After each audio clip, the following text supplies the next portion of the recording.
Dari rekaman video amatir memperlihatkan kepulan asap di SPBU di Jalan Poros Maros Pangkep. Saat kejadian, sejumlah pengendara yang sedang mengantre untuk mengisi BBM juga panik dan melarikan diri. Menurut saksi mata, kejadian berawal saat sebuah kendaraan minibus sedang mengisi BBM. Tiba-tiba muncul percikan api dari mesin kendaraan hingga menimbulkan asap.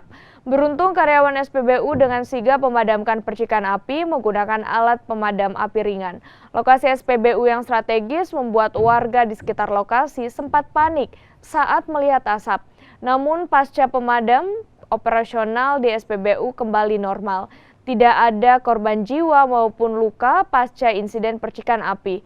Pemilik kendaraan yang menimbulkan percikan api pun langsung meninggalkan lokasi.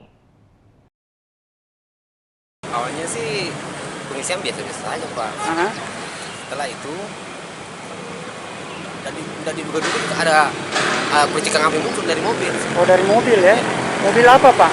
Mobil Xenia. Begitu saya tahu, anak-anak berteriak. Nah, pada saat itu saya langsung lari ke depan untuk padamkan api begitu. Dipadamkan pakai apa, Pak? Apa? Apa ya? Tapi memang sempat ada apinya keluar, Pak. Sempat ada apinya. Besar gitu. Lumayan sih. Bikin panik ya warga ya. Panik sebenarnya, Pak. Kepulannya asapnya besar ya. Asapnya enggak terlalu besar, cuma kan